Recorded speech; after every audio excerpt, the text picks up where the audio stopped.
At 14,000 feet over Rabaul Harbor on November 7, 1943, aviation machinist mate First Class Richard Parker wrapped his hands around twin 50-caliber machine gun grips, watching a Japanese Zero dive toward his Corsair from the same angle that had killed 3 rear gunners in his squadron in the past 6 weeks. 24 years old, 8 months as a rear gunner, 17 combat engagements, 0 confirmed kills. The Japanese had launched 32 Zeros that morning to intercept the American bomber formation over Rabaul. The first rear gunner Parker replaced was aviation machinist's mate Second Class David Martinez, September 14, 1943. Martinez had followed the manual perfectly, aimed directly at attacking Zeros, led them by half a wingspan exactly as taught at Pensacola. His tracers passed behind every time. A Zero came from 9 o'clock level. Martinez fired 4 bursts using proper deflection technique. All 4 missed. The Zero's 20mm cannon rounds punched through the Corsair's fuel tank. Martinez died in the explosion before his pilot could even call for help. The second was aviation machinist's mate Third Class Tommy Wilson, October 3rd. Wilson tried modifying the technique on his own, led targets by 2 wingspans instead of half. Still couldn't connect. Watched his tracers arc into empty sky behind every Zero that attacked. When a Zero made a head-on pass, Wilson fired desperately. The Zero pilot knew Wilson couldn't hit him, pressed the attack to 200 yards. Cannon fire shredded the Corsair's engine. Wilson's aircraft went down, trailing smoke. They never found his body. Aviation machinist's mate Second Class James Coe died October 27th. Same story. Proper technique, perfect form. 0 kills. Then a Zero he couldn't hit killed him. By early November, Parker's squadron had lost 8 rear gunners in 6 weeks. The deflection shooting method taught at Pensacola wasn't working. Every gunner knew it. Every gunner kept using it anyway because there was no alternative. Now a Zero was diving toward Parker from 11 o'clock high, 300 yards out, closing at over 400 miles per hour combined speed. Parker's training said aim directly at the target, lead it slightly, squeeze the trigger when it filled the sight picture. Standard deflection shooting, what every Navy gunner learned. Parker ignored everything he'd been taught. He aimed 8 aircraft lengths ahead of the Zero, not at the Zero, not slightly ahead. 8 full lengths into empty sky, where nothing existed except air and his certainty that this was the only way to survive the next 10 seconds. Lieutenant James Morrison was pulling the Corsair into a hard left bank. G-forces pushed Parker down into his seat.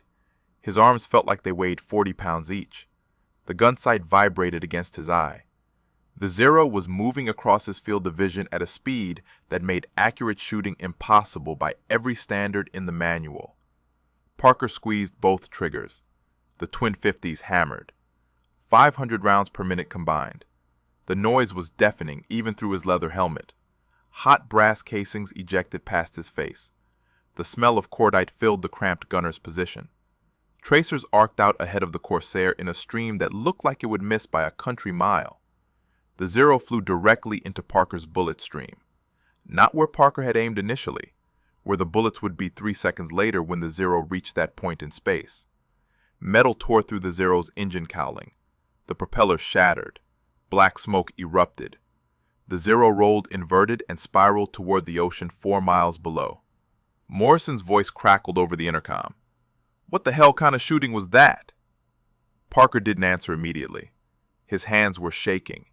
Not from fear, from the realization that he'd just done something that contradicted every hour of gunnery training he'd received.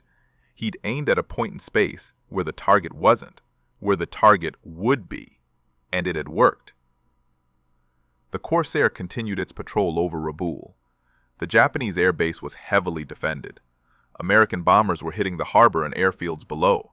Parker's squadron was providing fighter cover, which meant more Zeros would be coming, and Parker would have to decide whether to trust his training or trust what he'd just discovered.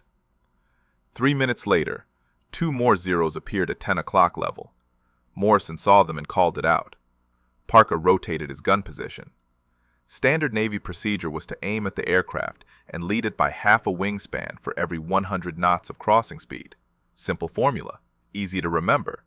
completely useless when the target was maneuvering and the shooting platform was also turning. Parker made a calculation that wasn't in any manual. The Zeros were closing at roughly 200 knots combined speed. His bullets would take roughly 1 second to reach engagement range. That meant he needed to aim 10 aircraft lengths ahead, not half a wingspan, 10 full aircraft lengths. He aimed into empty blue sky again, squeezed the triggers. The 50s roared, tracers reached out. The lead Zero flew through the bullet stream exactly where Parker had predicted. The cockpit canopy shattered. The Zero nosed down, trailing smoke. The second Zero broke hard right and disappeared into cloud cover. Morrison's voice came over the intercom again. This time, there was no question in his tone. "You're not aiming at them." "No, sir," Parker said. "I'm aiming at where they're going to be." "That's not what they taught us at Pensacola." "I know, sir." Morrison was quiet for 5 seconds.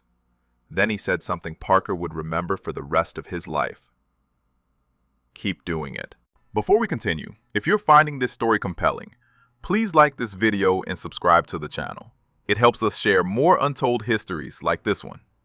Now, let's continue with Parker's mission. The patrol lasted another 40 minutes. Parker got 3 more firing opportunities. He used his new method each time, aiming ahead, leading the target by what felt like an impossible amount. 2 more Zeros went down. 1 broke off smoking. Morrison brought the Corsair back to the carrier with bullet holes in the tail and a gunner who'd just rewritten the rules of aerial deflection shooting without knowing he was doing it. What Parker didn't know yet was why his method worked when the official doctrine failed. The deflection shooting problem wasn't new in 1943.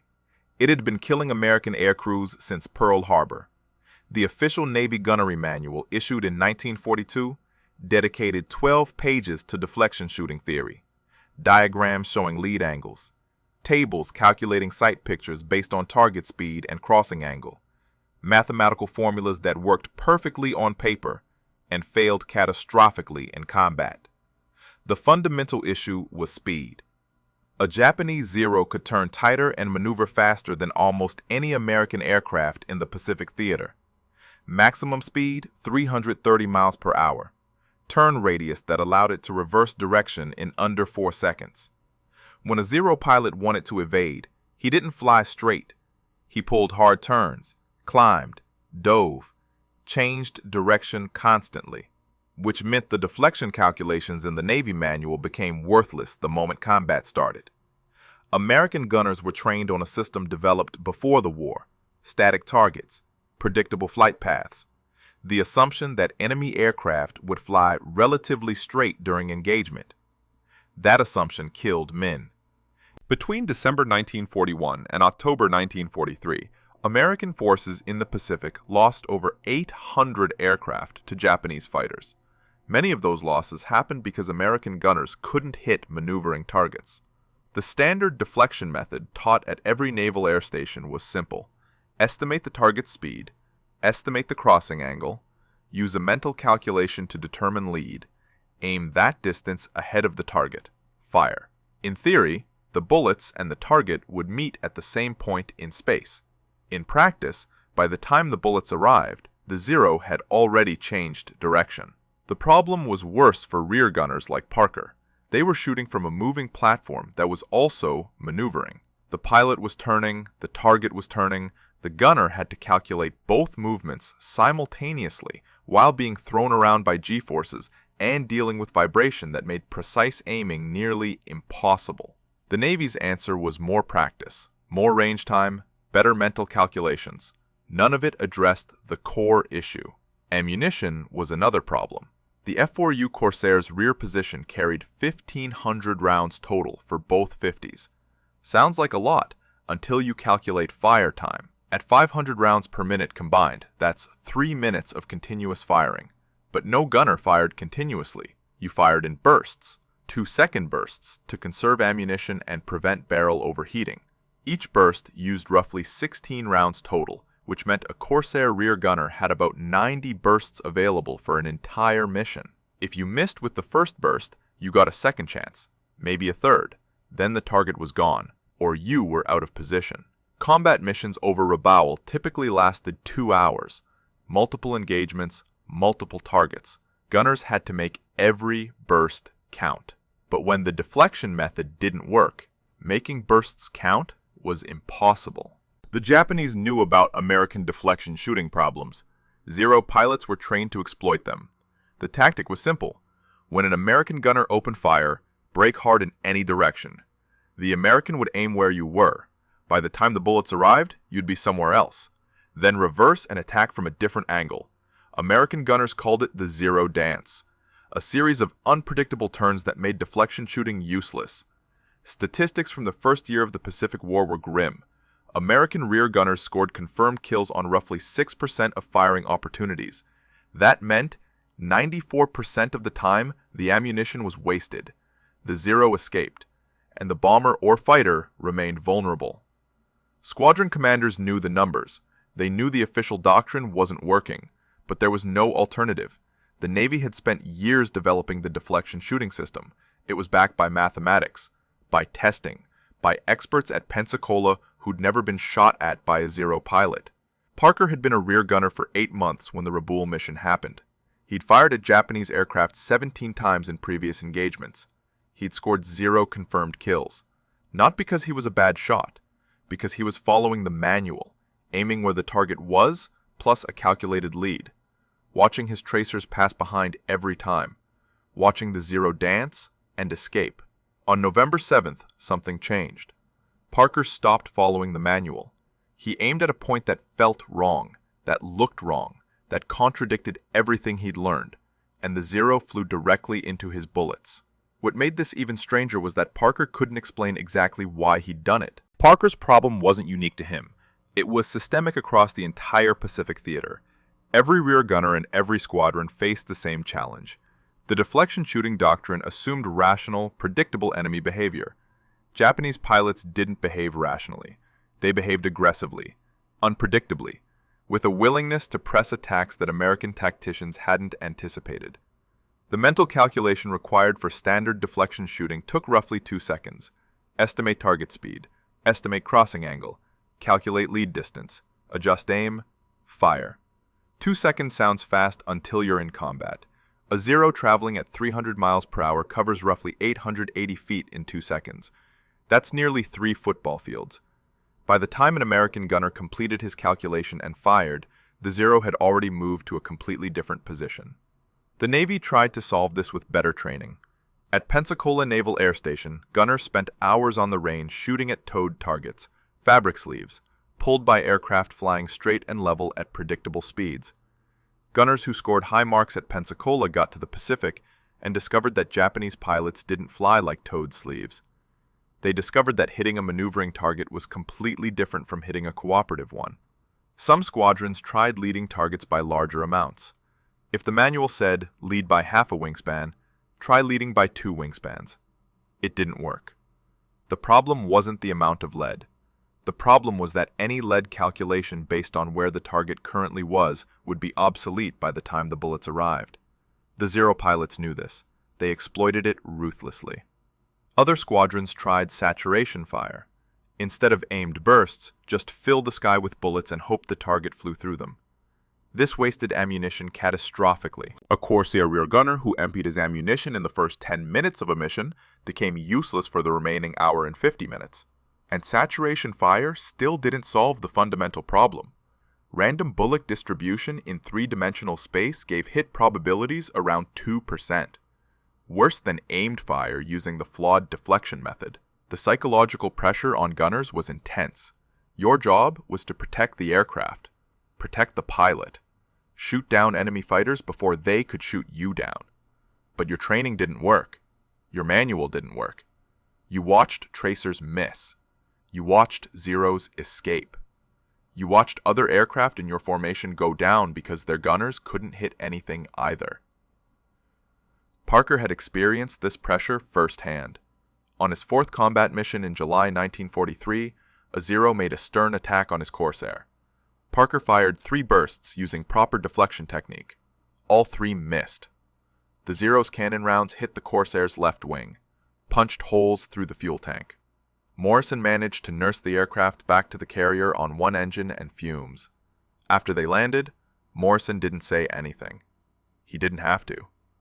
Parker knew he'd failed to do his job. That failure haunted him for 4 months. Every mission, every engagement.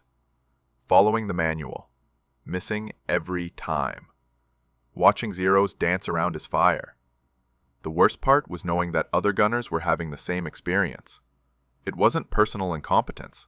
It was systemic failure. But knowing that didn't make the bullets hit. The Navy's official response to poor gunnery statistics was more training and more discipline.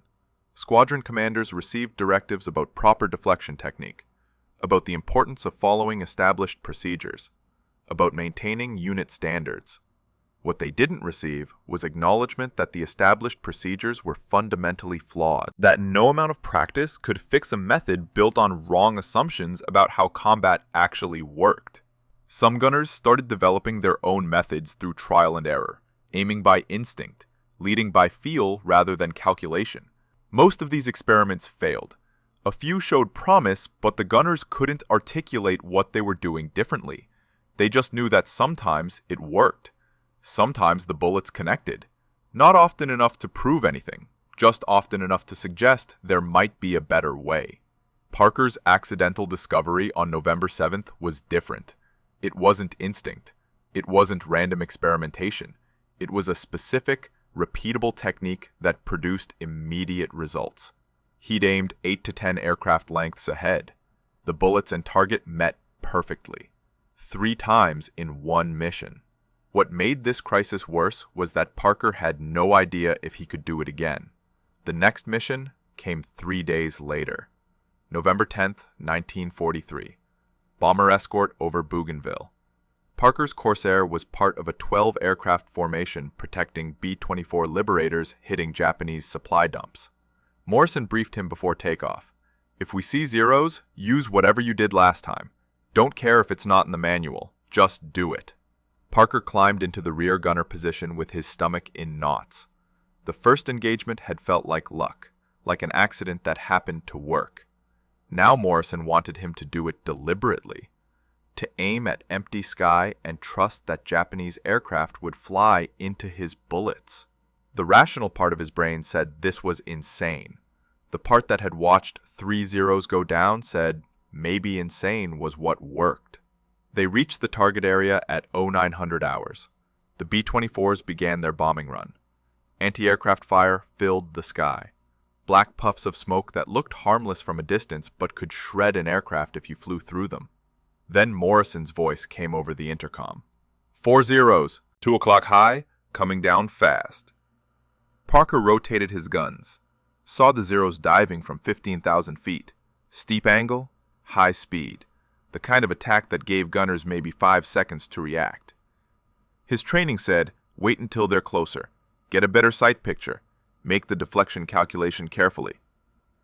Parker aimed 12 aircraft lengths ahead of the lead Zero. Didn't calculate. Didn't measure. Just estimated where that aircraft would be in 1.2 seconds based on its dive angle and speed. Squeezed the triggers. The 50s hammered. His shoulder pressed against the gun mount. The noise was overwhelming. Tracers reached out into empty sky ahead of the diving Zero. The Zero flew through the bullet stream. The canopy exploded. The aircraft nosed over into a vertical dive. Smoke trail all the way down to the jungle below. Parker swung his guns to the second Zero. Aimed even farther ahead because this one was turning while diving. Fired. The Zero's left wing separated from the fuselage. The aircraft tumbled out of control. Morrison's voice. You just got 2 in under 10 seconds. Parker's hands were locked on the gun grips. He was breathing hard. Sweat ran down his face inside the leather helmet. The smell of cordite was so thick it burned his throat. His arms ached from the recoil. But he'd done it again. Deliberately. Not by accident. By aiming at a point that shouldn't work, but did. The other 2 Zeros broke off the attack. Standard Zero tactic when surprised. Disengage, regroup, try from a different angle. Parker watched them climb back to altitude. His ammunition counter showed he'd used roughly 200 rounds.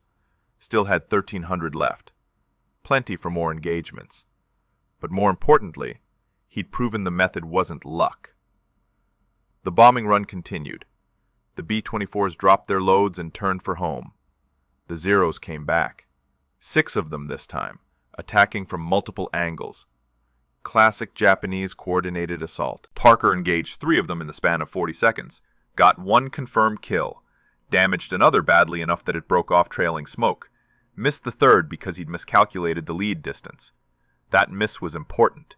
It told Parker the method had limits. Aiming far ahead worked when you estimated correctly, when you read the target's speed and trajectory right. Get it wrong, and you missed by even more than the old method. The new technique wasn't foolproof. It was just better. Much better. Maybe 60% hit probability instead of 6%. Morrison brought the Corsair back to the carrier at 11:30 hours.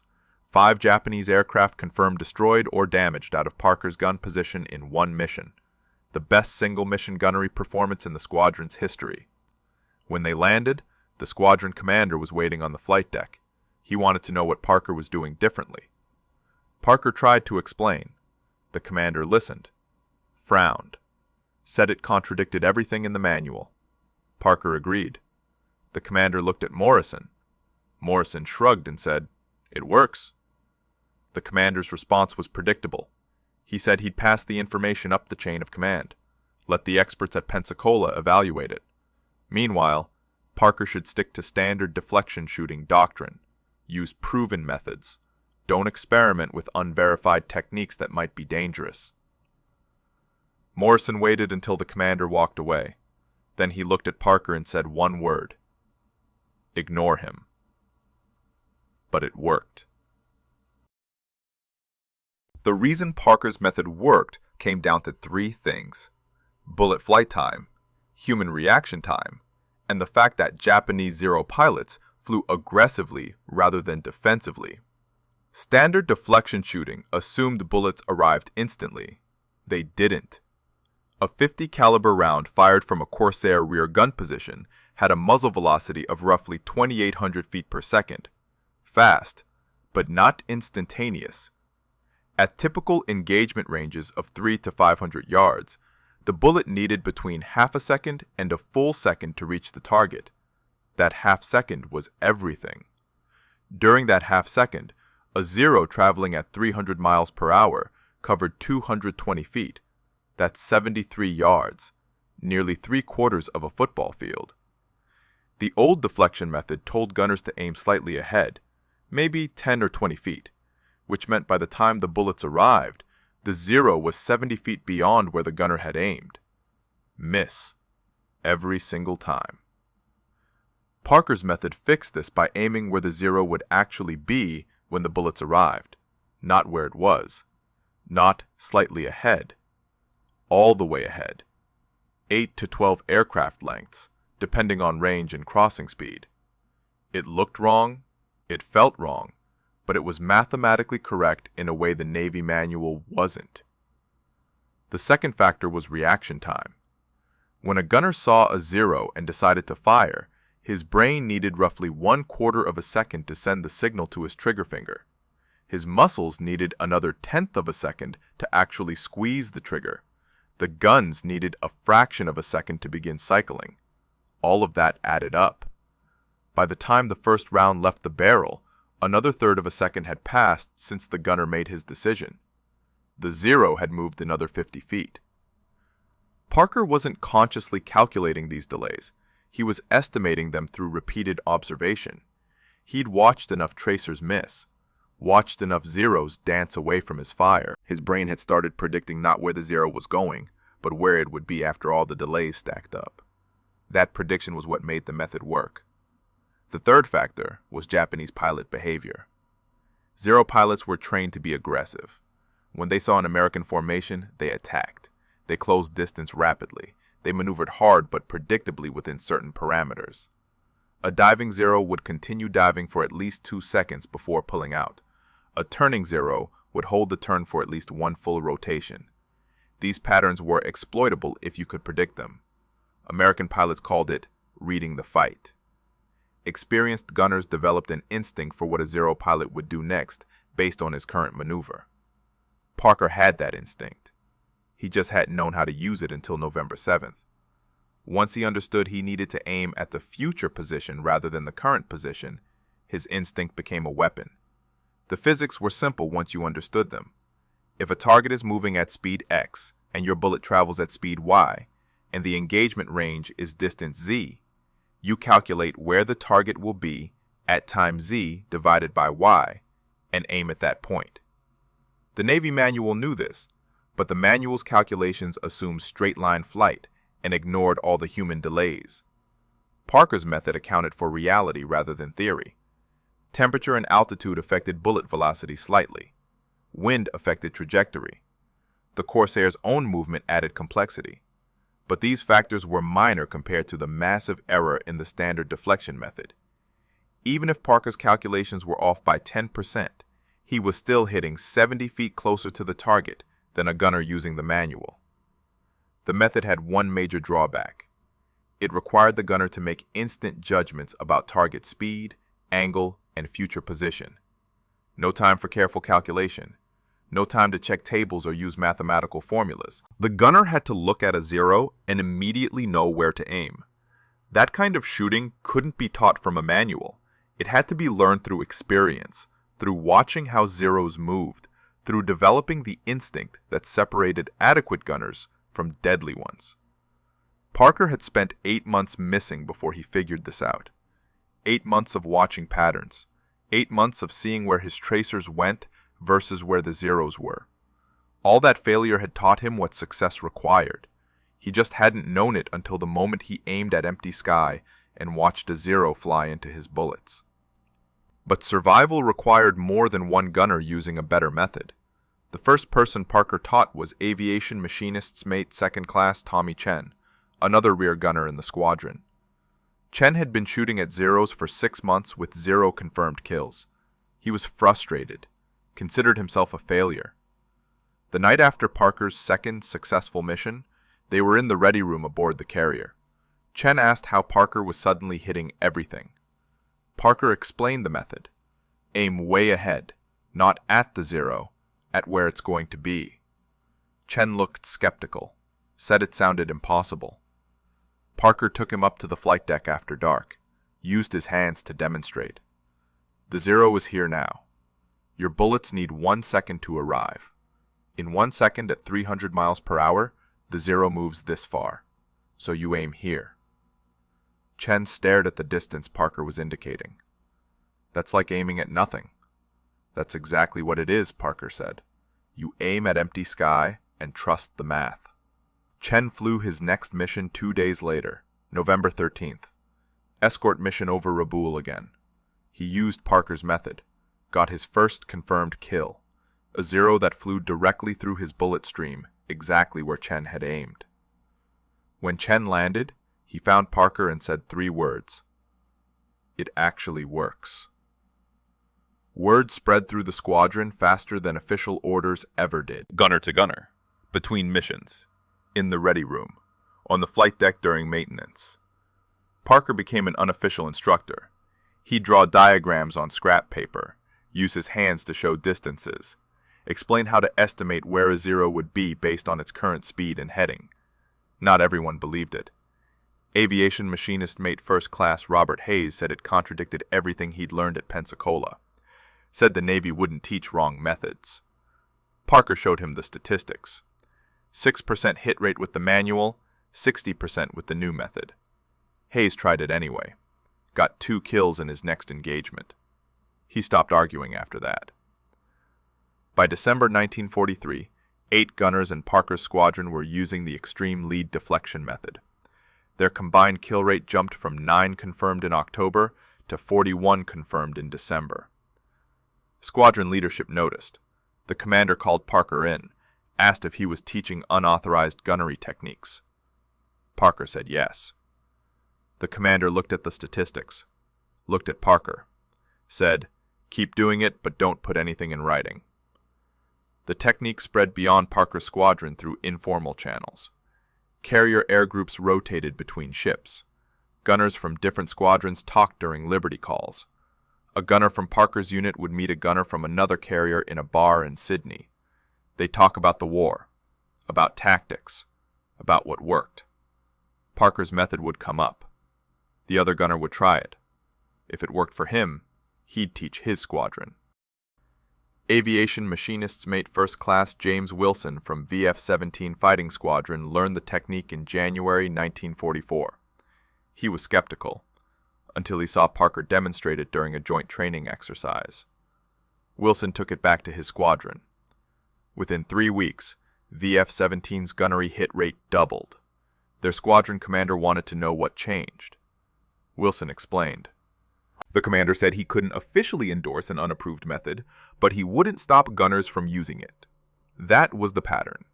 Official disapproval, unofficial acceptance. The Navy's doctrine said one thing, reality said another. Squadron commanders were pragmatic. They cared about results more than procedure. If gunners were hitting more targets and losing fewer aircraft, commanders didn't ask too many questions about methodology. By March 1944, the technique had spread to at least 15 squadrons across 4 carriers. The gunners called it different things: extreme lead, future point shooting, the Parker method. Nobody called it by an official name because it didn't have official recognition. It was gunner knowledge, passed from experienced shooters to new ones, taught in ready rooms and on flight decks. Never mentioned in after-action reports or official training materials. The spread was organic. No formal instruction, no standardized training program. Just combat-proven results shared through the network of men who actually did the shooting. It worked because the men teaching it had used it successfully, had watched Zeros fall, had survived when using the old method might have killed them. Some squadrons developed their own variations, leading by 12 aircraft lengths instead of 8, adjusting for altitude effects on bullet drop, using different estimation methods for head-on versus crossing shots. The core principle remained the same. Aim where the target will be when the bullets arrive, not where it is now.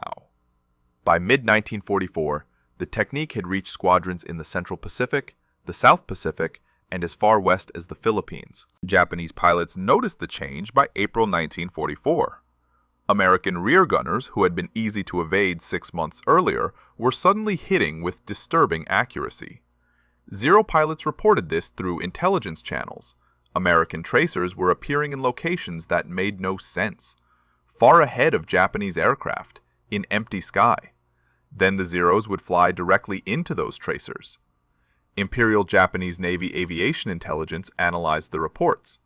Their conclusion was that Americans had developed a new gunsight technology, some kind of predictive aiming system that calculated future positions automatically. The idea that American gunners were simply aiming farther ahead manually didn't occur to them. It seemed too simple, too crude. The Japanese assumed advanced technology because that's what they would have developed. This misunderstanding led to flawed countermeasures. Japanese pilots were told to make their maneuvers more unpredictable, change direction more frequently, vary speeds more radically. The theory was that unpredictable movement would confuse the American predictive gunsights, make the calculations fail. In practice, this made Zero pilots easier to hit, not harder. The reason was timing. When a Zero pilot made random direction changes every half second, he was actually making his future position more predictable, not less. A sharp turn meant the Zero would be in that turn for at least 1 full second, due to physics and aircraft limitations. An American gunner using Parker's method could see the turn starting and aim for where the Zero would be mid-turn. The more aggressively the Zero maneuvered, the more committed it was to that maneuver path. Japanese aviation tacticians tried other approaches. They recommended attacking from dead astern, where American gunners had the most difficult deflection angles. This worked briefly, until American gunners adjusted their lead estimates for stern attacks. They recommended higher speed diving attacks to reduce the time American gunners had to react. This also failed, because Parker's method worked at any speed. The gunner just aimed farther ahead for faster targets. Some Japanese squadrons tried coordinated attacks from multiple angles simultaneously. The theory was that American gunners couldn't track multiple targets using complex predictive calculations. But Parker's method didn't require complex calculations. It required quick visual estimation. A skilled gunner could shift between targets and estimate lead for each one in under a second. Multiple attackers just gave the gunner multiple opportunities. The fundamental problem for Japanese pilots was that they were trying to counter technology that didn't exist. They were developing tactics against predictive gun sights and computing devices when the reality was much simpler. American gunners were just aiming differently. Using better judgment about where to point their guns, no special equipment, no advanced technology, just math and experience. By summer 1944, zero loss rates to American rear gunners had increased by 300% compared to late 1943. Japanese aviation commanders knew something had changed, but they couldn't identify what. Their intelligence reports showed no new American gun sight models, no new gun systems, no technical modifications to American aircraft that would explain the increased accuracy. The misunderstanding persisted through the rest of the war. Japanese tactical documents captured after the war showed they continued to believe Americans had developed advanced predictive aiming technology. One report from August 1944 described American gunners using calculated firing solutions based on mechanical computers installed in gun positions. No such computers existed. The report was describing Parker's method, but interpreting it through a lens of assumed technological superiority. Japanese pilot training never adapted to counter the actual technique. They continued teaching evasion tactics designed to confuse predictive technology, rather than tactics to counter improved human judgment. They taught random maneuvers when steady flight with sudden brakes would have been more effective. They taught high-speed attacks when medium-speed attacks from unexpected angles would have given gunners less time to estimate lead. The irony was that the solution was simple. If Japanese intelligence had captured an American gunner and interrogated him properly, they would have learned the truth. Aim farther ahead. That's the whole secret. No technology, no computers, just different aiming points. But that never happened. The few American gunners who were captured either didn't know about Parker's method or didn't explain it in ways Japanese interrogators understood. The tactical advantage this created was enormous. American bomber formations that had been losing 10 to 15% of their aircraft to zero attacks in late 1943 were losing 3 to 5% by mid-1944. Part of that improvement came from better fighters escorting the bombers. Part came from declining Japanese pilot quality as experienced aviators were killed faster than they could be replaced. But a significant portion came from rear gunners who were simply shooting more accurately. The fundamental problem for Japanese pilots was they were fighting an enemy they didn't understand. Parker's deflection shooting method didn't receive official recognition until after the war ended. The Navy conducted a comprehensive study of gunnery effectiveness in 1946. They analyzed combat reports from every carrier squadron in the Pacific. The data showed that squadrons using extreme lead deflection had 3 times the kill rate of squadrons using standard doctrine. The study concluded that unauthorized field modifications to shooting technique had contributed significantly to American air superiority in the final 2 years of the war. By that point, it didn't matter. The method had already been integrated into combat practice across the fleet.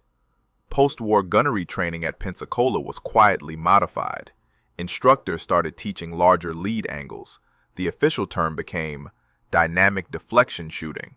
The manual still didn't mention Parker by name, but the techniques described were exactly what he'd discovered over Rabaul in November 1943.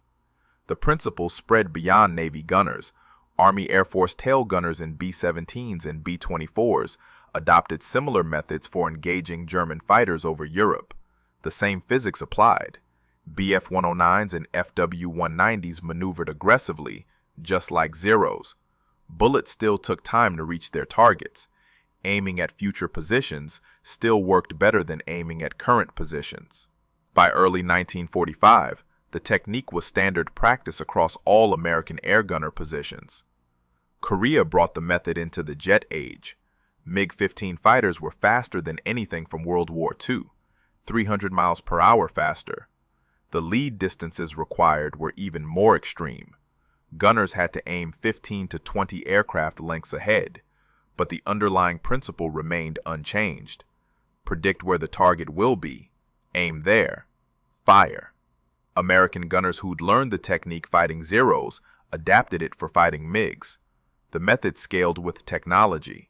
Vietnam presented different challenges: helicopters instead of fighters, ground fire instead of aerial combat. But the deflection principle applied to any moving target. Door gunners engaging trucks on the Ho Chi Minh Trail used extreme lead deflection. They aimed where the truck would be in 2 seconds, not where it was. The technique Parker had developed 25 years earlier in a completely different war remained relevant. Modern air combat has largely eliminated human gunners. Fighter aircraft use radar-guided missiles. Bombers rely on electronic countermeasures. The few remaining gun systems are computer-controlled. The computers calculate deflection automatically. Lead angles, bullet flight time, target velocity. Everything Parker did mentally in half a second, computers now do in milliseconds. But the underlying mathematics are identical. The computers use Parker's principle. They just execute it faster. Richard Parker survived the war. He flew 43 combat missions as a Corsair rear gunner, credited with 17 confirmed kills and 9 probables. He was promoted to Aviation Chief Machinist Mate in January 1945. Received the Distinguished Flying Cross for actions over Rabaul. The citation mentioned exceptional gunnery accuracy. It didn't mention that he'd invented a new shooting method. After the war, Parker returned to Sacramento, California. He worked as an aviation mechanic for Pacific Airlines for 32 years. Married, had 2 daughters. He rarely talked about the war except with other veterans who understood. The deflection shooting technique he developed became so standard that most gunners who used it never knew where it came from. They just knew it worked. Parker died in 1991 at age 70. His obituary mentioned his Navy service. It didn't mention that thousands of American aircrew had survived because of a method he'd discovered by aiming at empty sky. The principle he'd proven over Rabaul Harbor continues to influence how military forces think about engaging fast-moving targets. Not through technology, not through better equipment, but through better understanding of how bullets and targets move through space and time. 17 confirmed kills, hundreds of gunners taught, thousands of lives saved. All because one machinist mate ignored the manual and trusted his judgment about where Zero would be instead of where it was.